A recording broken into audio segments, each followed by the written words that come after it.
प्रधानमंत्री सुरक्षा बीमा योजना, जीवन ज्योति बीमा योजना और अटल पेंशन योजना के 8 वर्ष पूरे, झारखंड के लोगों ने की सराहना। कहा, कम आय वालों के लिए सुरक्षा का बड़ा कवच।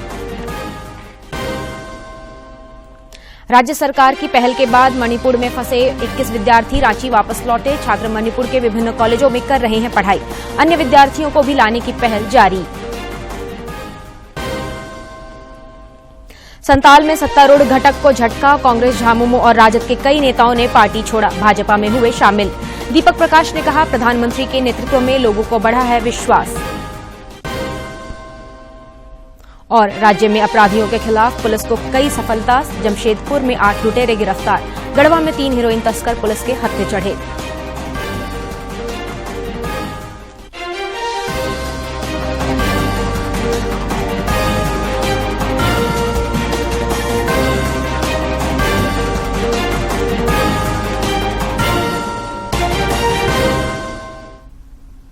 नमस्कार, खबरें झारखंड में आपका स्वागत है। मैं हूं कामिनी और अब समाचार विस्तार से। राष्ट्रपति द्रौपदी मुर्मू ने आज राष्ट्रपति भवन में रक्षा अलंकरण समारोह में वीरता पुरस्कार प्रदान किया। इस मौके पर झारखंड के गुमला जिला में पदस्थापित केंद्रीय रिजर्व पुलिस बल के कमांडेंट विकी कुमार पांडे और कांस्टेबल विजय उरांव को माओवादियों के खिलाफ चलाए गए अभियान में मिली सफलता और एक हार्डकोर उग्रवादी को मार गिराने के लिए पुरस्कृत किया गया।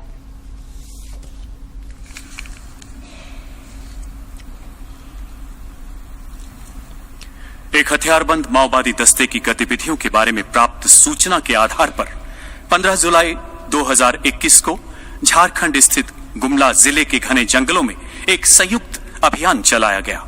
इसमें उप कमांडेंट श्री विकी कुमार पांडे ने एक दल का नेतृत्व संभाला। लक्षित क्षेत्र की ओर बढ़ रहे आक्रमण दल पर माओवादियों ने अचानक गोलीबारी शुरू कर दी। आगे बढ़ती हुई टुकड़ियों ने तत्काल मोर्चा संभाला और बहादुरी से इसका सटीक जवाब दिया। उप कमांडेंट विकी कुमार पांडे एवं कांस्टेबल उरांव भीषण गोलीबारी के बीच रेंगते हुए आगे बढ़े एवं अपने प्रभावी फायर से माओवादियों को भारी क्षति पहुंचाते हुए उन्हें भागने के लिए मजबूर कर दिया। संभावित आईईडी विस्फोट वाले दुर्गम इलाके में आपने लगभग 3.5 किलोमीटर तक माओवादियों का पीछा किया। इस अभियान में एक AK-47 राइफल के साथ एक कट्टर माओवादी नेता का शव बरामद किया गया। साथ ही सुरक्षा बलों ने 33 IED को ढूंढकर निष्क्रिय किया। प्राणघातक खतरे से जूझते हुए आपने अदम्य साहस का प्रदर्शन किया एवं एक शौर्यपूर्ण अभियान में कट्टर माओवादी नेता का खात्मा किया। उप कमांडेंट श्री विकी कुमार पांडे एवं कांस्टेबल श्री विजय उरांव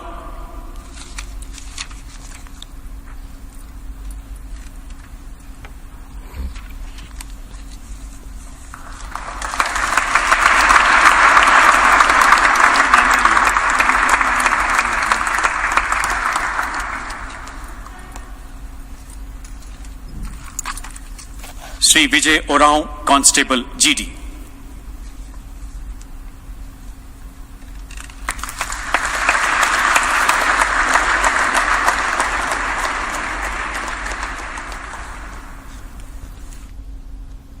प्रधानमंत्री सुरक्षा बीमा योजना, प्रधानमंत्री जीवन ज्योति बीमा योजना और अटल पेंशन योजना ने आज 8 वर्ष पूरे कर लिए हैं।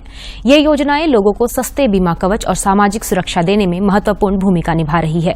इन तीनों योजनाओं का शुभारंभ पश्चिम बंगाल के कोलकाता में 2015 में आज ही के दिन प्रधानमंत्री नरेंद्र मोदी ने किया था।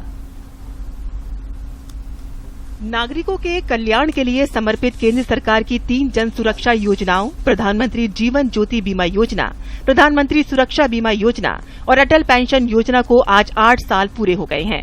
इन योजनाओं का शुभारंभ प्रधानमंत्री नरेंद्र मोदी ने 2015 में आज ही के दिन कोलकाता में किया था।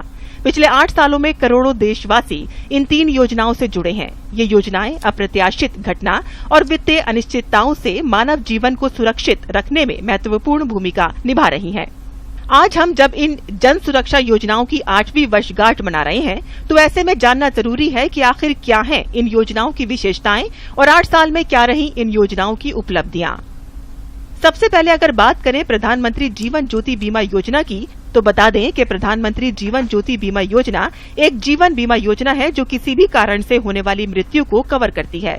इस योजना के तहत बीमा धारक को 436 रुपए के वार्षिक प्रीमियम पर 2 लाख रुपए का बीमा कवर दिया जाता है। 18 से 50 साल का कोई भी व्यक्ति जिसके पास बचत बैंक या डाकघर खाता है, योजना के तहत नामांकन का हकदार है। बीते 26 अप्रैल तक 16 करोड़ से ज्यादा लोग प्रधानमंत्री जीवन ज्योति बीमा योजना से जुड़े हैं और योजना के तहत करीब 6,64,000 परिवारों को बीमा दावों के रूप में 13,290 करोड़ रुपए का भुगतान किया गया है। अगर बात करें प्रधानमंत्री सुरक्षा बीमा योजना की, तो बता दें कि प्रधानमंत्री सुरक्षा बीमा योजना एक दुर्घटना बीमा योजना है। ये योजना दुर्घटना के कारण मृत्यु या दिव्यांगता के लिए बीमा कवर प्रदान करती है। इस योजना के तहत बीमा धारक को 20 रुपए के वार्षिक प्रीमियम पर दुर्घटना के कारण मृत्यु या दिव्यांगता के लिए 2 लाख रुपए का बीमा कवर दिया जाता है। यदि आंशिक दिव्यांगता है तो 1 लाख रुपए का बीमा कवर दिया जाता है। 18 से 70 वर्ष की आयु के व्यक्ति जिनके पास बचत बैंक या डाकघर खाता है, योजना के तहत नामांकन के लिए पात्र हैं। बीते 26 अप्रैल तक 34 करोड़ से ज्यादा लोग प्रधानमंत्री सुरक्षा बीमा योजना से जुड़ चुके हैं। वहीं इन 8 सालों में प्रधानमंत्री सुरक्षा बीमा योजना के तहत 1,15,000 से ज्यादा परिवारों को दावों के रूप में 2,302 करोड़ रुपए का भुगतान किया गया है। और अगर बात करें अटल पेंशन योजना की, तो बता दें कि ये योजना खास तौर पर उन लोगों के लिए शुरू की गई थी जो किसी अन्य सरकारी पेंशन का लाभ नहीं ले पा रहे हैं। 18 साल से लेकर 40 साल तक के कोई भी लोग जो लोग टैक्स पेयर नहीं हैं, इस योजना के तहत नामांकन के हकदार हैं। योजना के तहत 60 साल की उम्र तक व्यक्ति को प्रीमियम राशि भरनी होती है। फिर 60 साल की उम्र होने पर व्यक्ति को 1,000 रुपए से लेकर 5,000 रुपए तक का मासिक पेंशन मिलने लगता है। अगर खाता धारक की मृत्यु 60 साल की उम्र से पहले हो जाती है तो इस स्थिति में उसकी जमा की गई राशि उसके नॉमिनेट को अलॉट कर दी जाती है। लेकिन खाता धारक का जीवन साथी पति या पत्नी जीवित है तो उन्हें इस स्कीम को चालू रखने की छूट दी जाती है और समान पेंशन प्रदान की जाती है। बीते 27 अप्रैल तक 5 करोड़ से ज्यादा लोग अटल पेंशन योजना से जुड़ चुके हैं। जानकारों के मुताबिक वर्तमान सरकार का सामाजिक सुरक्षा पर शुरुआत से ही विशेष फोकस रहा है। ये कम लागत वाली बीमा योजनाएं और गारंटी पेंशन योजना ये सुनिश्चित कर रही हैं कि वित्तीय सुरक्षा जो पहले चुनिंदा लोगों को उपलब्ध होती थी, अब समाज के अंतिम व्यक्ति तक पहुंच रही है। Bureau report, DD news. केंद्र सरकार ने प्रधानमंत्री सुरक्षा बीमा योजना और प्रधानमंत्री जीवन ज्योति बीमा योजना का शुभारंभ असंगठित क्षेत्रों के लोगों के लिए वित्तीय सुरक्षा प्रदान करने के लिए किया था। सरकार ने वृद्धावस्था में आर्थिक सहायता देने के लिए अटल पेंशन योजना की भी शुरुआत की थी। झारखंड के लोगों ने कहा कि केंद्र की यह गरीबों के लिए एक बेहतरीन पहल है। उन्होंने सरकार से इसे भविष्य में भी जारी रखने की अपील की। को फायदा होती है। हमें लगता है कि इस योजना पर ध्यान देने की जरूरत है। केंद्र सरकार की जो है उसको स्टेट गवर्नमेंट को भी उसका आगे बढ़ाने के लिए आगे करने की जरूरत है। हमें लगता है कि पेंशन योजना अगर लोग तक गांव के अंदर जाएंगे तो हमें लगता है कि सब लोग इस पर कोशिश करेंगे कि इसके साथ हम जुड़े रहे। और योजना बढ़िया थे, निश्चित तौर पर आगे बढ़ाने की जरूरत है। साल भर में 300 तो ठीक है ही। ये सरकार की योजना और लंबा चलते रहना चाहिए। इसको तो लंबा चलते रहना चाहिए। हाँ, देखिए बीमा तो गरीब लोगों के लिए कम से कम जो कम पैसा में बीमा हो जा रहा है वही बढ़िया है। लेकिन प्राइवेट जगह में जाइएगा, दूसरा जो बहुत सारा प्राइवेट जगह है उसमें जाइएगा तो बहुत महंगा बीमा होता है। लेकिन सरकार का ये योजना ठीक है। इससे ये फायदा होता है कि गरीब आदमी अगर मान लिए पैसा नहीं होगा, तुरंत पैसा कहाँ से जुगाड़ करेगा। 330 में जो योजना अथी किए हैं, कम से कम से बहुत राहत मिल जा रहा है। इतना राहत मिल जा रहा है कि कम से कम हम लोग तो गांव देहात से आते हैं, लोग वहां से उठ के मान लीजिए टाउन में आने से बहुत भाड़ा भी लग जाता है और वहां से आने से हम लोग को इतना फायदा हो जाता है कि कहने नहीं। सरकार की योजना इतना अच्छा है। प्रधानमंत्री नरेंद्र मोदी कल राजस्थान का दौरा करेंगे। इस दौरान वे 5500 करोड़ रुपए की विभिन्न योजनाओं का शिलान्यास और लोकार्पण करेंगे।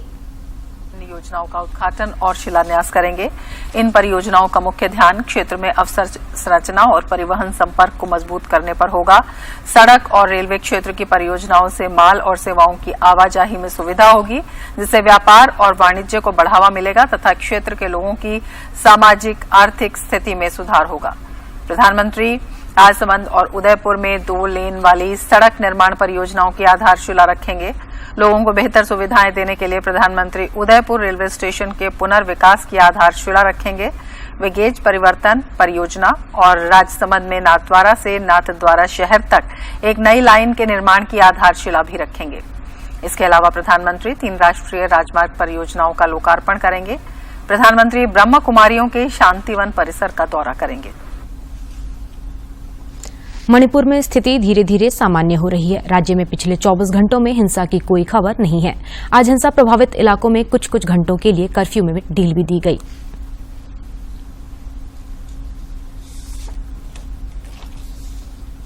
राज्य सरकार की पहल के बाद मणिपुर की हिंसा में फंसे झारखंड के विद्यार्थियों को वापस लाया जा रहा है। आज सुबह इम्फाल से विशेष विमान के जरिए 163 विद्यार्थियों को सीधे पटना लाया गया। यहां से झारखंड के 21 विद्यार्थियों को उनके घर भेजा गया। रांची के जिला पंचायती राज पदाधिकारी वीरेंद्र चौबे ने बताया कि ये विद्यार्थी बरही, बोकारो और रामगढ़ रांची के हैं।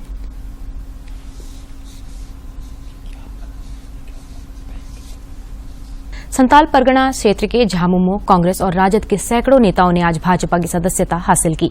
रांची स्थित भाजपा मुख्यालय में प्रदेश अध्यक्ष दीपक प्रकाश ने उन्हें पार्टी में शामिल कराया।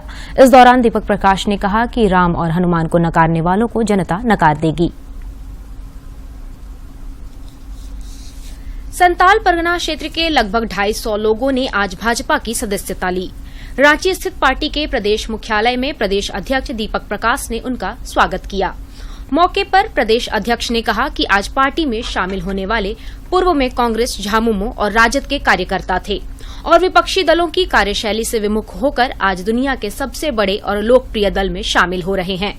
इसके लिए मैं उनका अभिनंदन करता हूं। जो झारखंड मुक्ति मोर्चा कांग्रेस और आरजेडी से त्याग पत्र देने के बाद भारतीय जनता पार्टी में जो आज शामिल हुए हैं, मैं उनको दिल की गहराई से उनका अभिनंदन करना चाहता हूं और उनको बधाई देना चाहता हूं। केंद्र सरकार के कार्यक्रमों का जिक्र करते हुए दीपक प्रकाश ने कहा कि भाजपा के नेतृत्व में आज देश में विकास की गंगोत्री बह रही है। इसलिए इस देश के अंदर विकास की गति को तेज करने वाला व्यक्ति का नाम नरेंद्र मोदी है। संताल के महगामा विधानसभा क्षेत्र निवासी निरंजन कुमार सिन्हा के नेतृत्व में इन कार्यकर्ताओं ने भाजपा की सदस्यता ली है। मौके पर श्री सिन्हा ने भाजपा की नीतियों के विस्तार के लिए कड़ी और ईमानदार प्रयास का वचन दिया। मैं संघर्ष का उपज हूँ, हमेशा संघर्ष करते आया हूँ और भारतीय जनता पार्टी जो भी सभी समाज के लोगों के लिए आजीवन संघर्ष करता रहूंगा।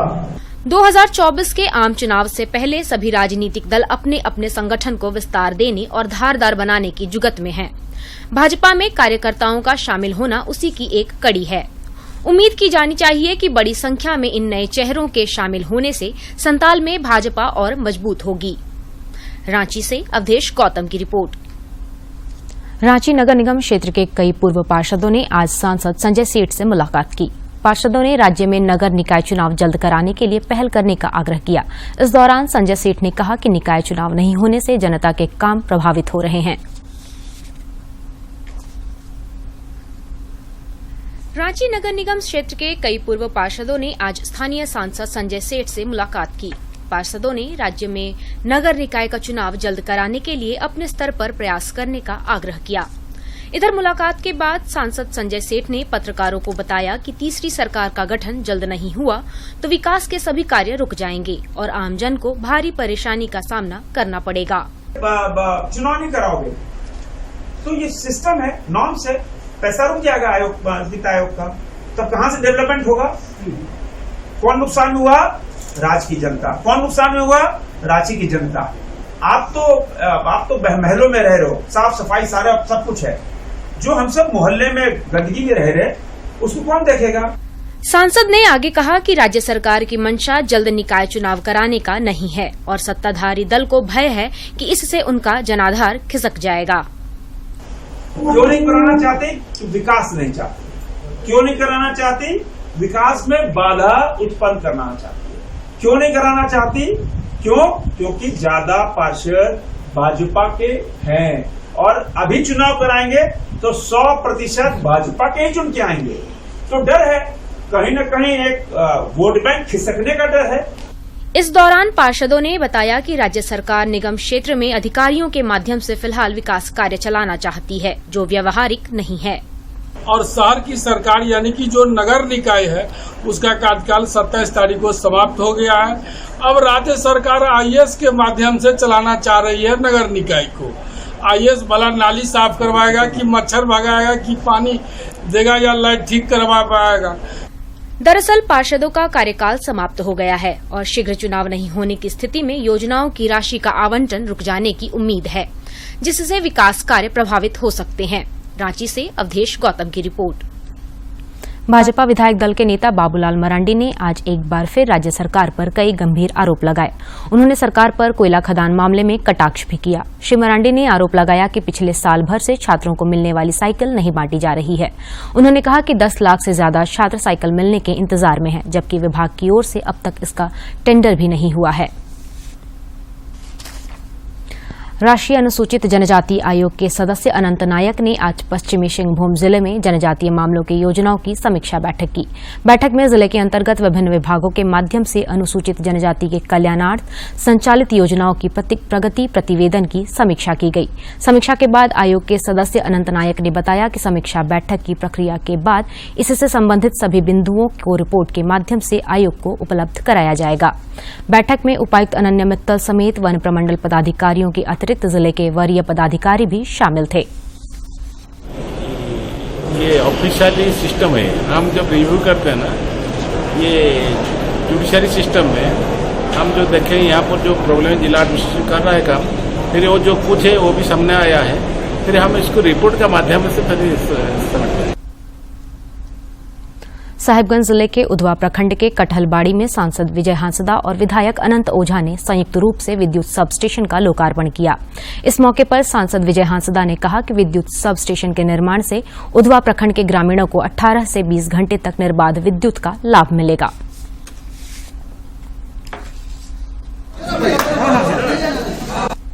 एक शिकायत हमेशा से बनी रहती है कोडरमा के शहर या नगर क्षेत्र में बिजली रहती है, लेकिन ग्रामीण क्षेत्र में बहुत दिक्कत होती है। लेकिन अभी जनता से ही सुन करके बड़ा खुशी लगता है कि 18-20 घंटा प्लस बिजली मिल रहा है। 19 में हमने शिलान्यास किया, आज मुझे खुशी है कि उसका आज लोकार्पण हमने किया है। कोडरमा के उपायुक्त आदित्य रंजन ने आज जयनगर और मरकच्चो प्रखंड के विभिन्न विद्यालयों का औचक निरीक्षण किया। उपायुक्त ने प्रोजेक्ट रेल और प्रोजेक्ट इम्पैक्ट के तहत तैयार किए गए वातावरण का जायजा लिया और लो कॉस्ट नो कॉस्ट के तहत विद्यालय के बुनियादी जरूरतों को पूरा करने का निर्देश दिया। उन्होंने कहा कि इम्पैक्ट कार्यक्रम के जरिए स्कूली बच्चों को एक बेहतर माहौल में शिक्षा प्रदान किया जा रहा है। उन्होंने प्रधानाध्यापकों को विद्यालय के बुनियादी सुविधा को सुदृढ़ बनाने में भी निर्देश दिया।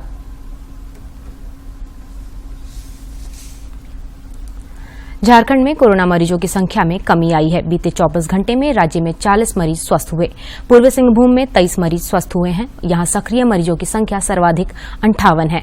वहीं रांची में सक्रिय मरीजों की संख्या 8 है। फिलहाल बोकारो में 1, देवघर में 8, धनबाद में 5, गिरिडीह में 10, हजारीबाग और खूंटी में 3-3, रामगढ़ और लोहरदगा में 2-2 कोरोना के सक्रिय मरीज हैं।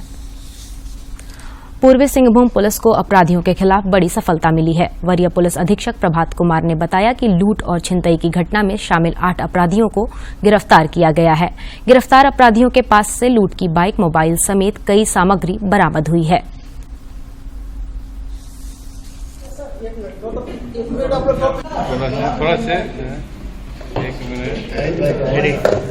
में 2 लड़के हो या अभी 8 लड़के हो, ये सब 20, 22, मैक्सिमम 24 साल के लड़के हैं।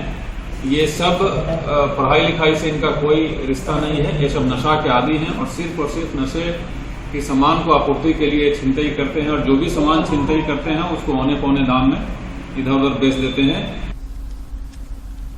इधर गढ़वा पुलिस ने हेरोइन तस्करी में शामिल 3 अपराधियों को गिरफ्तार किया है।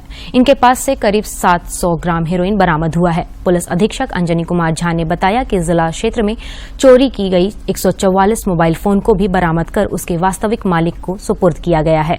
उन्होंने बताया कि शहर के संवेदनशील स्थानों के लिए 3 QR कोड ई-बीट मॉनिटरिंग की भी शुरुआत की गई है। रहती है और जहाँ पर एंटी सोशल एलिमेंट की आने की संभावना रहती है, उनको चिन्हित करते हुए वहाँ पर QR कोड लगाए गए हैं और हमारे जो भी पेट्रोलिंग गाड़ियां होंगी, उनके जो भी कर्मी होंगे, उनके द्वारा वहां पर जाकर अपने मोबाइल में जो ऐप है उसके माध्यम से वो QR कोड को स्कैन किया जाएगा, अपनी उपस्थिति दर्ज कराई जाएगी। इसके माध्यम से ये पेट्रोलिंग की हम लोग बेहतर मॉनिटरिंग कर पाएंगे और ये इंश्योर कर पाएंगे कि जो संवेदनशील स्थल है वहां पर जाकर हमारे पेट्रोलिंग गाड़ियां रुकती है और जो उनका दायित्व है उस दायित्व का निर्वहन करती है। हजारीबाग जिले के बड़कागांव स्थित NTPC के पुराने साइट ऑफिस के निकट अपराधियों ने ऋत्विक कंपनी के प्रोजेक्ट कोऑर्डिनेटर की गोली मारकर हत्या कर दी। पुलिस अधीक्षक मनोज रतन चौथे ने बताया कि अपराधियों ने उन पर ताबड़तोड़ गोलीबारी की, जिससे उनकी घटनास्थल पर ही मौत हो गई।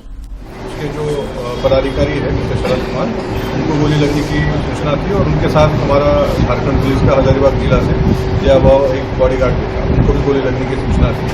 अभी मैं यहाँ पहुँच करके देखा हूँ तो अनफॉर्चुनेटली जो शरद कुमार है उनको ब्रॉड डेड किया गया था, उनका देहांत हो गया है। और जो हमारा बॉडीगार्ड है राजेंद्र प्रसाद, उनको पेट में गोली छू करके निकल गई है। उनकी कंडीशन अभी स्टेबल है। डॉक्टर साहब ने भी मुझे बताया कि उनका भी फर्दर ट्रीटमेंट चल रहा है। और धनबाद के उपायुक्त संदीप सिंह के निर्देश पर आज विशेष कार्य पदाधिकारी सुशांतो मुखर्जी जनता दरबार में फरियादियों की समस्याओं से रूबरू हुए और समाधान के लिए उनके आवेदनों को संबंधित अधिकारियों को अग्रसरित किया। जनता दरबार में विशेषकर जमीन विवाद, मृत्यु प्रमाण पत्र, ऑनलाइन रसीद, बकाये वेतन और राशन कार्ड से संबंधित दर्जनों आवेदन आए।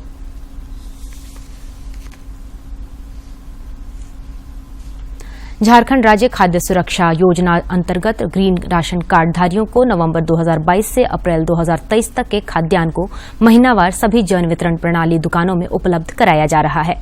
बोकारो के जिला आपूर्ति पदाधिकारी गीतांजलि कुमारी ने बताया कि सभी कार्डधारियों के लिए संबंधित दुकानदारों को राशन उपलब्ध करा दिया गया है। बोकारो स्टील सिटी स्थित स्वावलंबन केंद्र आधी आबादी को संबल प्रदान कर उन्हें आत्मनिर्भर बनाने में महती भूमिका निभा रहा है। यहां से जुड़कर हजारों जरूरतमंद महिलाओं को जीने का नया मकसद मिला है। महिला सशक्तिकरण एवं स्वावलंबन के क्षेत्र में बोकारो स्टील सिटी स्थित स्वावलंबन केंद्र के द्वारा अनुकरणीय कार्य किया जा रहा है। महिला समिति के द्वारा संचालित इस स्वावलंबन केंद्र में विधवा, असहाय बुजुर्ग एवं गरीब महिलाओं का कौशल विकास किया जाता है। साथ ही साथ उन्हें काम भी दिया जाता है। महिला समिति की अध्यक्ष अनीता तिवारी ने बताया, यहां काम कर पिछले 40 वर्षों से हजारों जरूरतमंद महिलाएं आत्मनिर्भर और स्वावलंबी बनकर अपने परिवार का पालन पोषण करने लायक बनी हैं। करीब 30-40 साल से हमारा ये महिला समिति चलता है। इसमें हम लोग बहुत महिलाओं को, गरीब महिलाओं को ट्रेनिंग दिए हैं, देते आए हैं। इसमें हमारा एक स्वावलंबन केंद्र है जहां ग्लव्स हमारा बनता है। पिछले कई वर्षों से बोकारो स्टील प्लांट के कर्मचारियों के लिए दस्ताना और बोकारो जनरल अस्पताल में कार्यरत स्वास्थ्य कर्मियों के लिए एप्रॉन और कॉटन की आपूर्ति भी इसी महिला समिति के द्वारा ही की जा रही है। दस्ताना बनाने का काम कर रही नर्मदा देवी ने बताया, वे यहां साल 1990 से काम कर रही हैं। उन्होंने कहा कि कोरोना काल में लॉकडाउन के दौरान प्रधानमंत्री नरेंद्र मोदी के द्वारा उपलब्ध कराए गए राशन के अलावा उन्हें केवल महिला समिति से ही सहायता मिल रही थी। 90 से काम कर रहे हैं सर, यहीं पर से बाल बच्चा बड़ा किए, पाले पोसे। सबसे ज्यादा फायदा मिला हम लोग को जब लॉकडाउन हुआ। कोई चारा नहीं था, एक महिला समिति था जो थोड़ा बहुत पैसा जाता था तो किसी तरह उधर मोदी दे रहे थे, इधर ही दिए तो हम लोग किसी तरह गुजारा किए। वहीं चिंतामणि देवी ने बताया कि बस दुर्घटना में उनके पति विकलांग हो गए। अचानक उनके सामने 3 छोटे बच्चों के पालन पोषण की जिम्मेवारी आ गई। यहीं पर उन्होंने काम भी सीखा और रोजगार भी मिला। मेरे पति विकलांग हो गए बस दुर्घटना में। 3 बच्चे थे छोटा छोटा, तो यहाँ आए तो मेरा मजबूरी सुन करके मैडम लोग काम दिए, उसी से मेरा काम चला, गृहस्थी चला। बच्चा लोग अभी तो बड़ा हो गया। ईश्वरी देवी, बासमती देवी और शीला देवी सहित दर्जनों महिलाएं स्वावलंबन केंद्र में काम कर रही हैं। सभी की अपनी अपनी कहानी है, लेकिन दुख की घड़ी में महिला समिति ने ही उनका हाथ थामा। घर में भी बहुत आर्थिक स्थिति हम लोग को खराब रहता है, लेकिन यहाँ ही हम लोग है कि बहुत मैडम हम लोग को मदद करती है, हर चीज का मैडम करती है मदद। मजबूरी पड़ा, बाल बच्चा छोटा छोटा था तो हमें जब महिला समिति में काम करने आए, महिला समिति में आए तो हमारा दिल में खुशी बुझाया। यही से कमा के हम बाल बच्चा के अपना बाबा किए, पोष पाठ के सयान किए। हम झोपड़ी में रहते थे, बहुत हम गुजारा करके हम यहाँ आए। बाल बच्चा को पढ़ाएं लिखाएं। निश्चित रूप से महिला समिति के द्वारा संचालित इस स्वावलंबन केंद्र से जुड़कर हजारों जरूरतमंद महिलाओं को जीने का नया मकसद मिला है, जो आधी आबादी को आत्मनिर्भर तथा आर्थिक रूप से सशक्त बना रहा है। बोकारो से मनोज विशाल की रिपोर्ट। और अब कुछ खबर राज्य के विभिन्न जिलों से।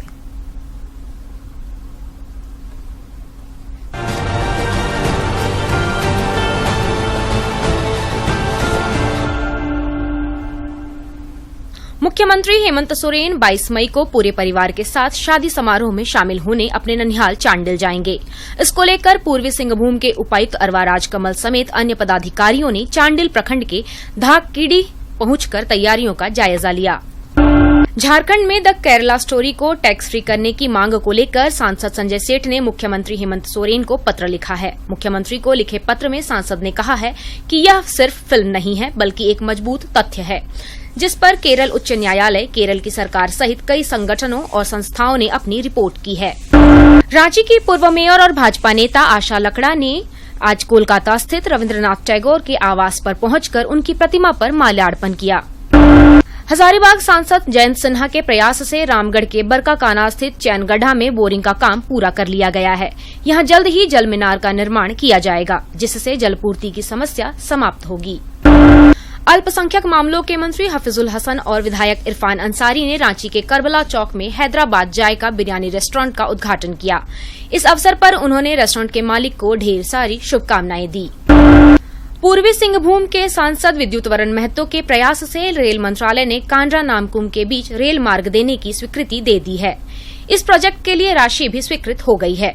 सांसद विद्युत वरण महतो ने इसके लिए रेल मंत्री का आभार व्यक्त किया है। धनबाद जिले के कतरास में डुमरा स्थित संपूर्ण जन जागृति ऑर्गेनाइजेशन के संपूर्ण शिक्षा केंद्र में पुस्तक यात्रा का शुभारंभ हुआ। इस अभियान से बाघमारा के विभिन्न पंचायतों में पुस्तक यात्रा निकालकर बच्चों को पढ़ने के लिए प्रेरित किया जाएगा। बुलेटिन में फिलहाल इतना ही और अंत में मुख्य समाचार एक बार फिर। प्रधानमंत्री सुरक्षा बीमा योजना, जीवन ज्योति बीमा योजना और अटल पेंशन योजना के 8 वर्ष पूरे झारखंड के लोगों ने की सराहना, कहा कम आय वालों के लिए सुरक्षा का बड़ा कवच। राज्य सरकार की पहल के बाद मणिपुर में फंसे 21 विद्यार्थी रांची वापस लौटे। छात्र मणिपुर के विभिन्न कॉलेजों में कर रहे हैं पढ़ाई। अन्य विद्यार्थियों को भी लाने की पहल जारी।